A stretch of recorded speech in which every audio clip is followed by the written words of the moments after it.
Yo, yo, yo, what's up, everybody? Thank you for tuning in to yet again another fantastic indie comic interview. It is your Cape Crusader, Cody, and we are keeping it geekly with our brand new friend, Tyler Lee Downey of State of Kane. How are you doing? Thank you for stopping by.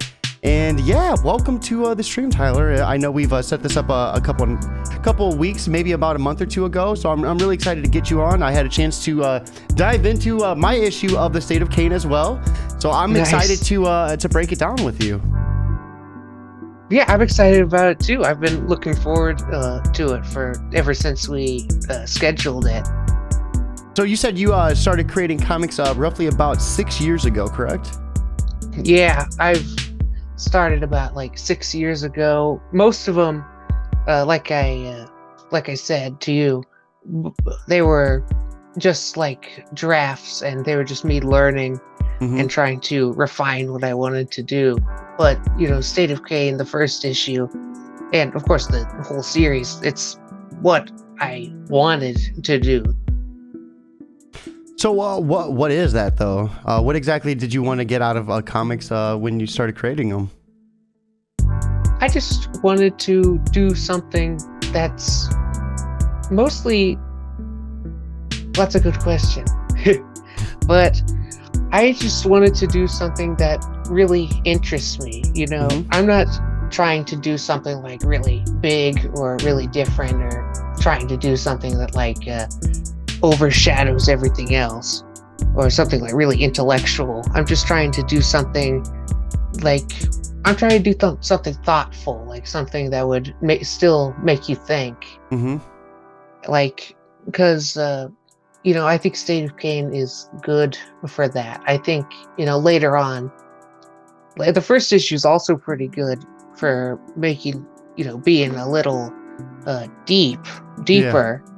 But I also think, it gets a little deeper later on too, philosophically too, and a bunch of feelings, and it'll make you feel things. So who did you model Kane off of? What exactly kind of inspirations did you take when you were coming up with the character design? Well, I would say I came up with them entirely on my own, but I know that's not true, because I know Moon Knight was a big inspiration, and you could probably see that with how he looks. But I also know that Batman was a great inspiration too, and Punisher as well. I wanted to do a more, realistic version of the latter too. How they would be in real life. How they would be, how people would react to them in real life, and how they react to other people. Yeah, because Kane was it looked like he was just pretty much at the end of his wits, and he kind of let himself go. We kind of see him break loose with a criminal and just get rather savage with them. So what was kind of the inspiration behind that? Well, again, I think Punisher was a good one. People, Punisher is shown, he's not shown a lot as just being a good guy, but I kind of just wanted to show more of the bad side of a vigilante superhero. Because vigilantes in real life, they're not good. They're usually not good, and the reason they're vigilantes is because of, they're more selfish, and they feel like they can uphold justice themselves. And I think that's a good explanation for what I'm trying to do with Kane. Yeah, and I think it was interesting too, because we see him kind of just let loose and really dismantle this guy, and at the end of it, he ties him up to a telephone pole or a light pole, and he expects the police to come get him in the morning, but they don't. So what did that guy end up dying then, or what happened? What did we see? Well, I don't know if it would be a spoiler or not, but I don't really see it as a spoiler to say that he did in fact die. Okay.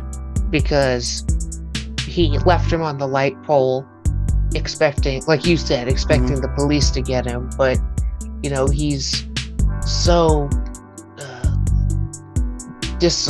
I don't know, what's the word? He doesn't know how that would actually work.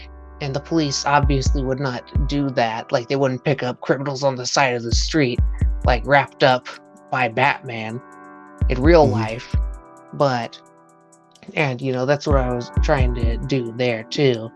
Like, he's hanging from the light pole, no one comes for him, and then Kane is like, why didn't they come for him?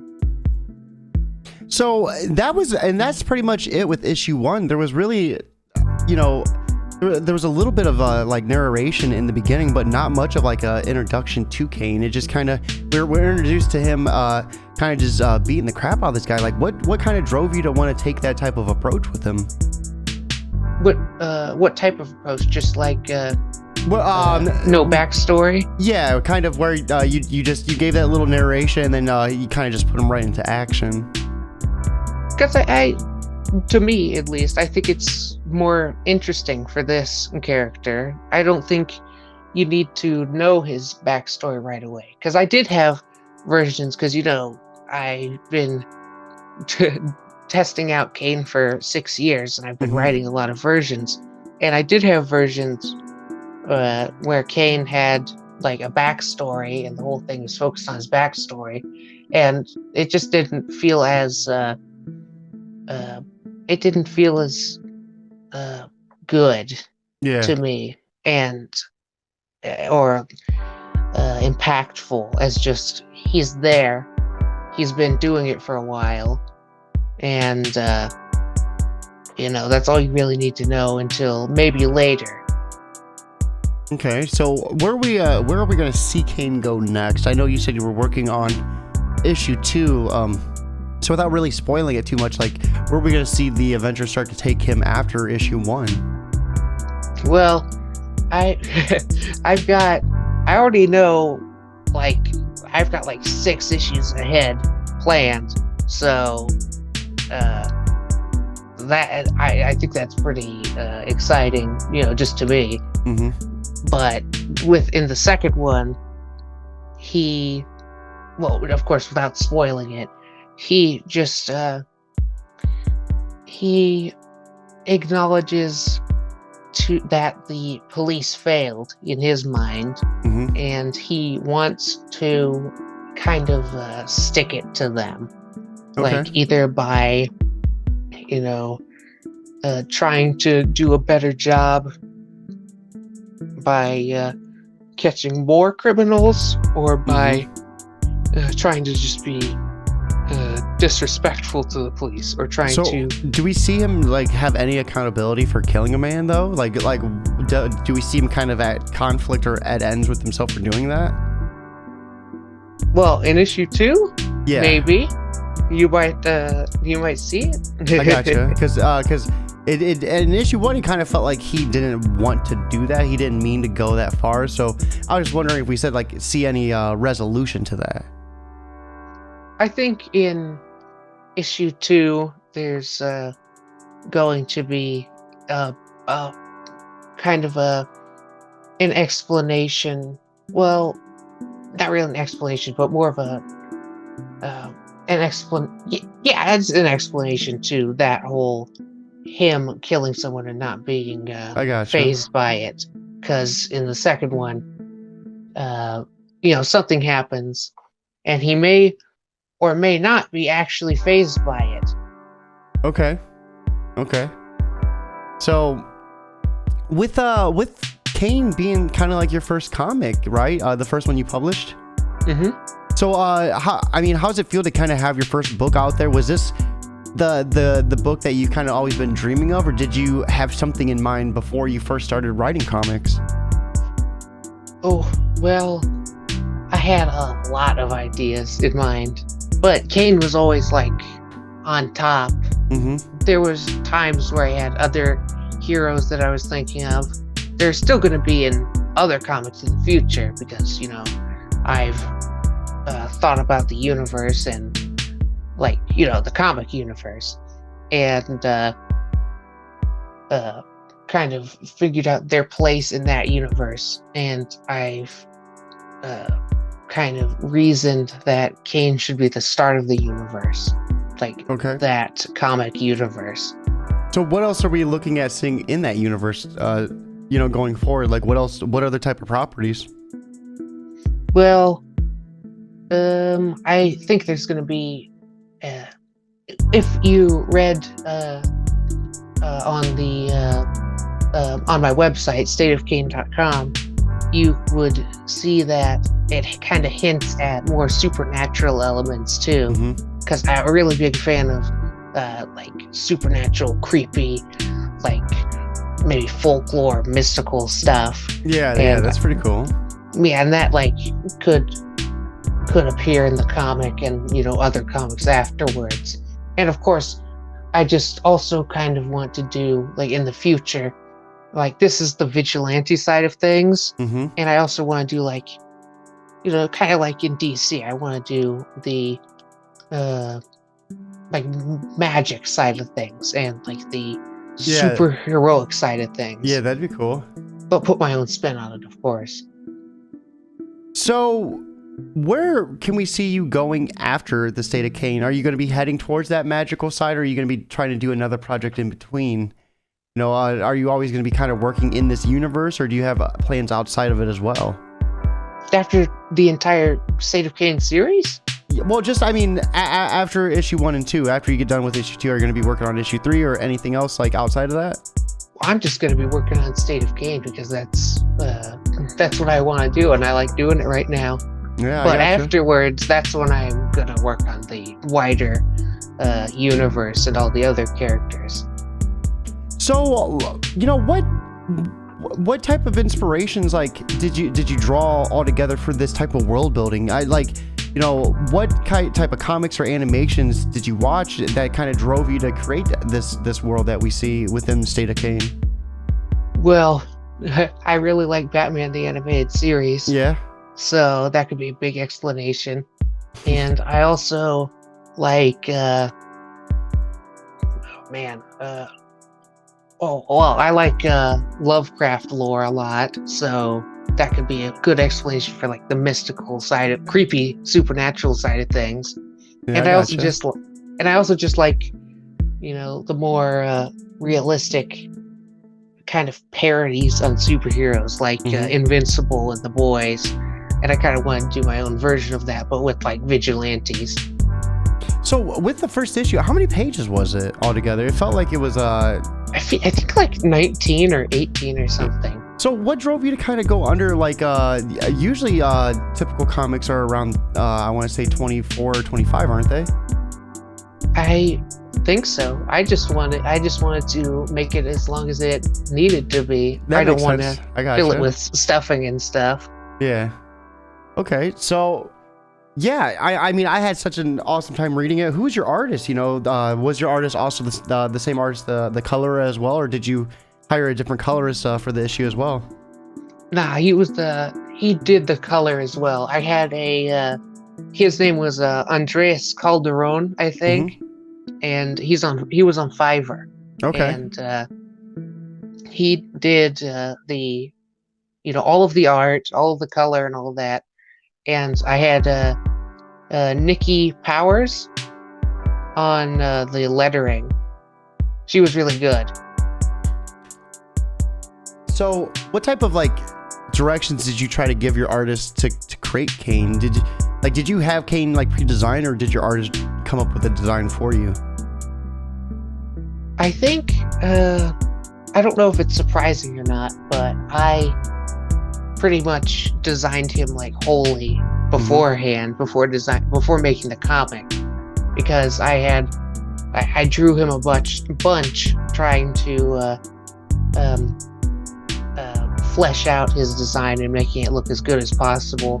And the K symbol you see on his chest right now, that was I know it sounds cliche, but it literally did come to me in a dream. So Mhm. so that was pretty cool, and Yeah, that's pretty and I cool. love it. So, what's up with all the red? Any symbolism behind the red then? Well, there could have been, but I made it before I really fleshed out I the gotcha. story, so it just looks cool. But I could make symbolism later. I could make symbolism later too. So No, I gotcha. I don't know. Yeah, I'm definitely, I'm digging it. What type of, I guess, backstory would you tell people to get them into Kane? Anyone who's like watching this for the first time, what type of like backstory would you offer to them? What do you mean by backstory? Like, just the type of person Kane is, like how he grew into becoming this vigilante. Well,